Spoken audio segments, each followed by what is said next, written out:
May 34, structural engineer and demolition lad. My life is calculated collapse. Dust, noise, permit applications, and the smell of pulverized concrete. I look like I wrestle girders for a living because I do. Scars on hands, permanent frown, patience of a grenade with the pin pulled halfway out. Meet her at a silent auction for industrial salvage. Weird place to meet a woman who looks like a librarian from a Ghibli movie. She's standing in front of a crate of rusted clockwork mechanisms. Cardigan is 3 sizes too big, glasses sliding down her nose. She looks like a stiff breeze would knock her into next Tuesday. I'm there for the I-beams. She's staring at a pile of brass junk like it's gold. Walk up behind hers. It's scrap, I say, voice gravelly from shouting over excavators all week. She doesn't jump, doesn't even blink. She just tilts her head, eyes still on the rust. It's sleeping, she corrects, voice soft, precise like a metronome. Blink.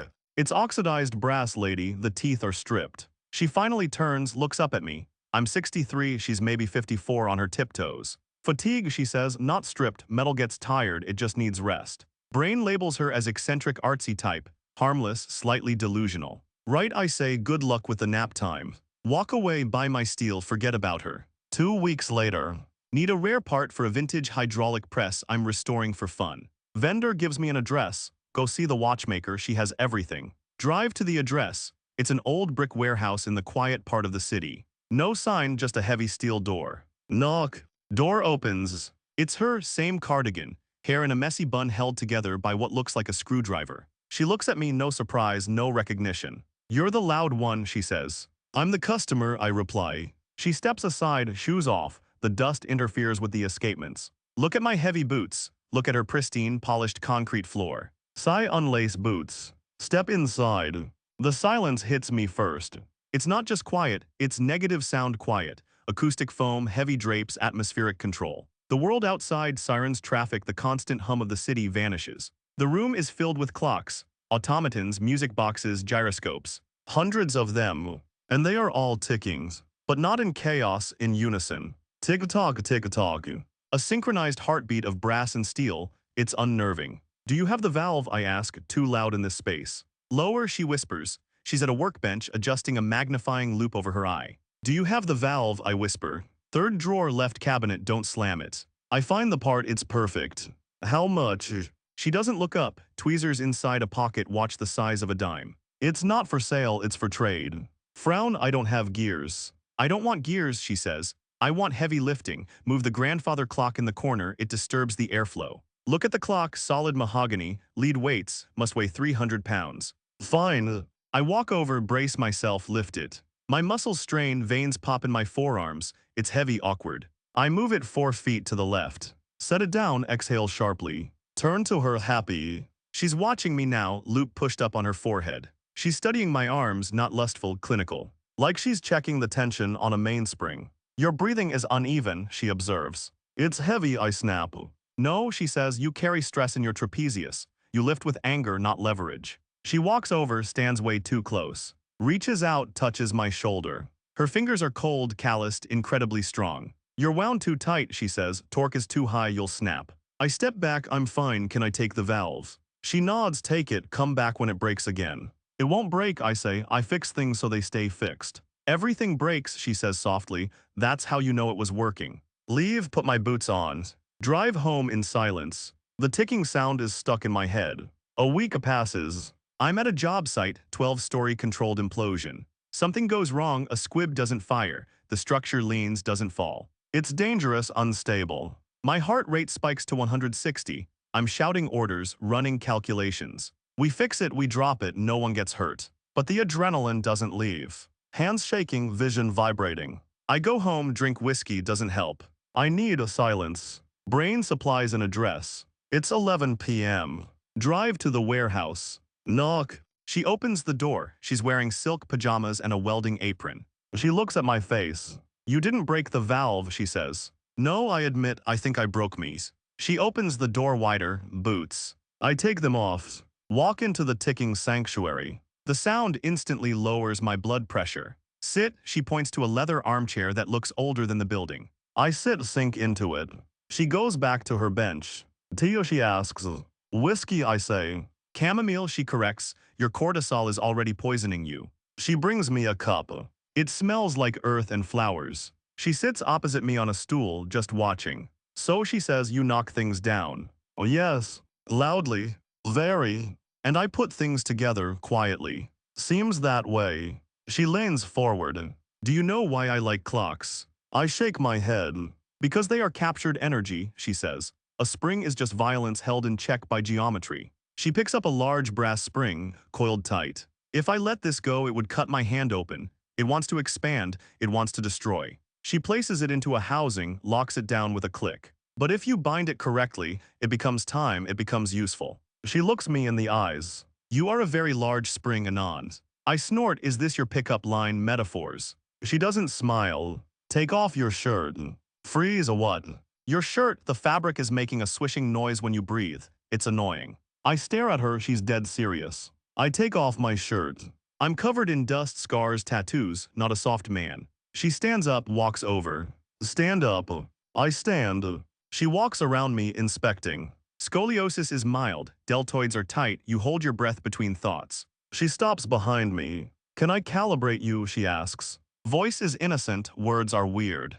"Calibrate." "Adjust the tension," she says, "so you don't explode." "Sure," I say, thinking she means a massage. She guides me to a heavy wooden table. "Lie down, face down." I do. "Expect hands." "Feel weight." She places a heavy sandbag on my lower back, then another on my legs. Then she places a literal metronome next to my head, sets it to a slow, rhythmic beat, 60 BPM. "Breathe with the click," she commands. "This is weird," I mumble into the wood. "Silence," she says, sharp. She starts working on my back. It's not a massage, it's structural realignment. She finds the knots and presses with the force of a hydraulic piston. "It hurts, good hurt." "Breathe," she orders, tick-tock in, out. My brain fights it for 10 minutes. Then suddenly the spring snaps. Not in a bad way. My muscles give up, the adrenaline dumps. I sink into the table. The ticking becomes the only thing in the world. I fall asleep. Wake up hours later, covered in a heavy wool blanket. Sandbags are gone. She's at her bench, working under a single lamp. I feels rebooted. "Sit up." "What did you do?" She doesn't look back. "Reset the escapement mechanism. You were running fast." I stand up, put my shirt on. "How much do I owe you?" "You can reach the top shelf," she says. "There is a box of pendulums, get it down." I get the box, it's heavy. "Thanks," she says. Walk to the door. "Hey," I say. She pauses. "I'm loud," I say, "I break things." She turns, soft smile, first one I've seen. "I know," she says, "I like the contrast, it makes the quiet feel earned." "Can I come back?" "Only if you need winding," she says. "I think I might." "Tuesday," she says, "don't be late, time is literal here." "Leave." Brain spinning.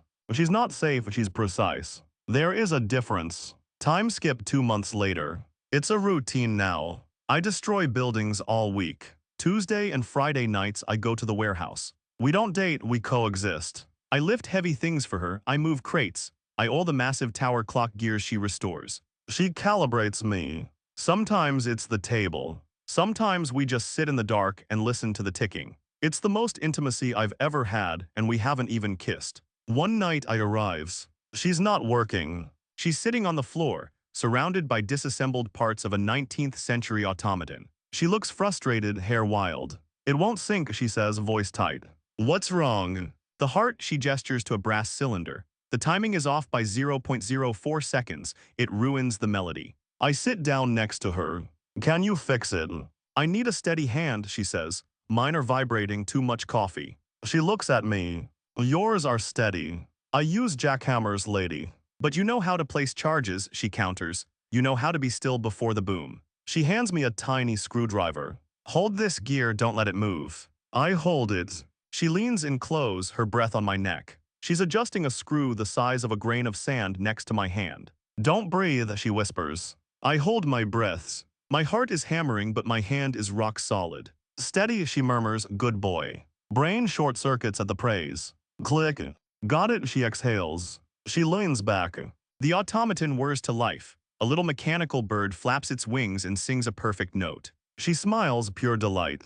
She looks at me, eyes bright. "You have good hands," she says, "for a destroyer." "I'm careful," I say. She crawls over, straddles my lap. "This is new." "Are you careful with fragile things?" she asks. "I try to be." She takes my hand, places it on her throat. Check my pulse, she says. It's racing like a hummingbird. You're running fast, I say, mocking her earlier diagnosis. I am, she admits. I have too much potential energy. Need winding, I asked. No, she whispers, I need to be struck like a bell. Blink. Metaphor, I ask. No. Lo. The shift is instant. The quiet librarian vibe vanishes. Underneath the cardigans and the silence, she craves impact. She lives in a world of delicate, microscopic precision. She wants the opposite. She wants the demolition. Are you sure, I ask, voice drops an octave. She nods, break the silence anon. We spend the night discovering that physics applies to bodies too. Force, friction, resonance. She is small, but she is not fragile. She takes the chaos I carry and absorbs it. Next morning, sun streaming through the high windows. Dust motes dancing in the light. She's asleep on my chest. The clocks are still ticking. I feel lighter than I have in 20 years. She wakes up, stretches, reaches for her glasses, puts them on, looks at me, clinical gaze returns. Your resting heart rate is 58, she notes. Much better. I laugh, is that all I am, a project? She traces a scar on my chest. No, she says, you're the counterweight. Counterweight? To keep the clock running, she says. You need a heavy weight pulling down to generate the energy for the gears to turn. She rests her chin on my sternum. I was spinning too fast, she admits softly. Floating away, I needed something heavy to ground me. I wrap my arms around hers. I'm heavy, I agree. Yes, she closes her eyes. You're solid, you're real. Time skip. I still blow things up. She still fixes tiny gears. But now I bring her the wreckage. Bent steel, shattered glass, crushed concrete. She makes art out of it. And she teaches me how to listen to the silence between the explosions. One evening, watching her solder a piece of rebar I pulled from a bridge collapse. You know, I say, I used to think you were boring. She doesn't look up. I used to think you were a brute. And now, she sets down the soldering iron, walks over, puts a stethoscope in my ears, places the disc over her heart. Thump thump, thump thump, steady, strong. Now she says we are synchronized. Smile. Tick-tock, I say. She kisses me. Tick-tock. Life is good. Even when it falls apart, we just rebuild it. Better, stronger, quieter.